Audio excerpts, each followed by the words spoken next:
How important is understanding body language to a private investigator? On a scale of 1 to 10, 1 being not important at all, 10 being extremely important, how would you grade the importance of understanding body language? Let me know in the comments down below. The first thing we need to do is study a person's eyes. Now, you must do this without being creepy, okay? Don't be staring directly into their eyes the entire time you are talking to them. When you're talking to someone, take notice of whether they make direct eye contact or do they look away. If they struggle to make eye contact with you, it can mean one of several things. It could be simple boredom. Perhaps they are tired or they are just not really paying attention to the conversation. It could also mean disinterest, which is sort of like boredom but a little different. Maybe they just really are not interested in the subject or the topic that you're talking about. Or it could be a sign of deception or they are lying to you, especially when someone looks away to the side. Now keep in mind that all these things are could be things, not determining factors. You need to weigh in all these little tests and then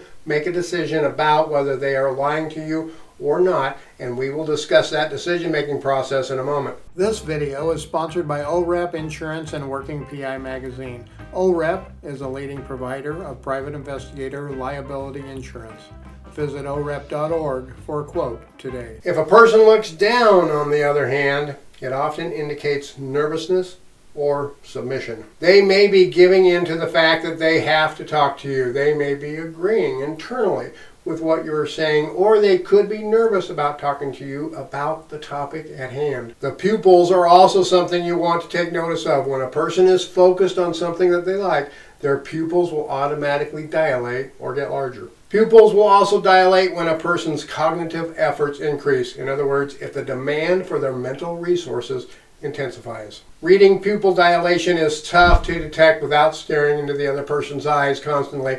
Under perfect conditions, it is possible. But if you can't tell, then don't guess and don't worry about it. An individual's blinking rate will also increase when a person is thinking more or if they are stressed. This can be an indicator of deception or lying, but again, it is definitely not the deciding factor, to be sure. One thing to keep an eye out for, pun intended there, is if someone is touching their face, especially around their eyes or their mouth when their blinking increases.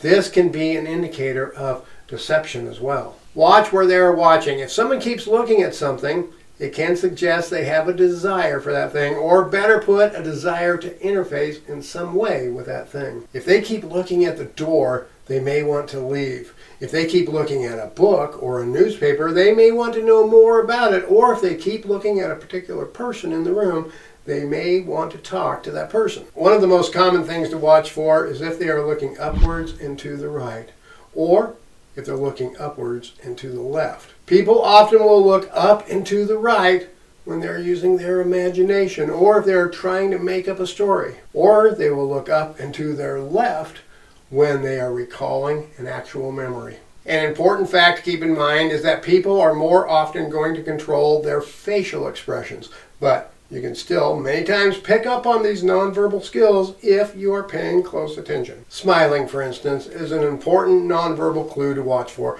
but there are different types of smiles, including genuine smiles and fake smiles. A genuine smile will usually use the entire face, whereas a fake smile only uses the mouth. Genuine smiles often suggest that the person is happy they are enjoying the conversation. The fake smile, on the other hand, is meant to convey pleasure or approval, but suggests that the person is actually feeling something else. Then there is the half smile, the one that uses one side of the mouth and usually indicates sarcasm or uncertainty. And if you notice a slight grimace that lasts a very short period, like less than a second, right before someone smiles, well, this typically suggests that the person is hiding his or her dissatisfaction behind a fake smile. And of course, tight pursed lips also indicate displeasure, while a relaxed mouth indicates the person has a relaxed attitude and is in a positive mood. But if someone is covering their mouth or touching their lips with their hands or fingers when speaking, this could be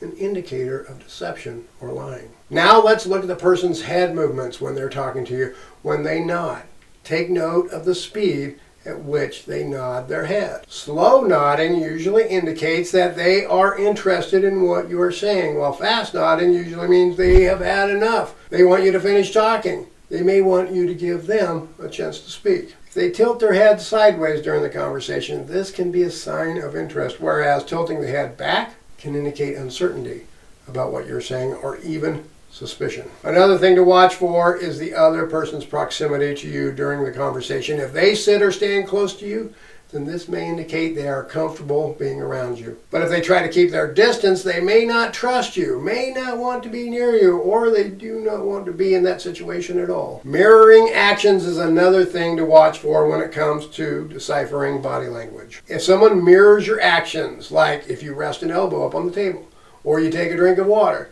this could be an indicator that they are trying to establish a rapport with you. To test this, just simply change your body position. Maybe lean forward or lean backwards, things like that. But again, don't get creepy about it. And don't do it too often or they will start to wonder if there is something wrong with you. A big body movement to watch is how they position their arms. You might think of a person's arms as the doorway or perhaps the gateway to their body. If they cross their arms, this is generally a sign that they are being defensive. It can also indicate anxiety, or they do not have an open mind to whatever the topic is, or even a sign of vulnerability. But if they cross their arms and have a genuine smile and their overall posture seems relaxed, it could indicate they are relaxed or confident in the situation at hand. When they put their hands on their hips, this usually is a sign of dominance and is usually used by men. Remember that different cultures do things differently. For instance, there are some cultures where crossing your arms during a business discussion or transaction or during other important discussions is acceptable and expected. Watch for hand signals too when you're talking to people. A person's hands can leak some very vital nonverbal cues during a conversation. If they put their hands in their pockets or on their head, it could indicate deception or just nervousness. Supporting their head with their hand, though, could mean they're holding their head still while focusing on the discussion. But if they're supporting their head with both elbows on the table, this could indicate boredom. If they tend to hold an object like a phone, a notepad, or anything like that between you and them, this could indicate a blocking pattern. They are putting something between you and them. It is important to watch the hands for signs, but it is equally important to watch the other person's feet. People tend to leak more information through their hands and their feet because they're focused, be it intentionally or subconsciously, on controlling things like facial expressions. When standing, people generally point their feet in the direction that they want to go. So if you're standing and talking to a person and their feet are pointed toward you, this might indicate they are fine having this conversation with you. But if their feet are pointed away,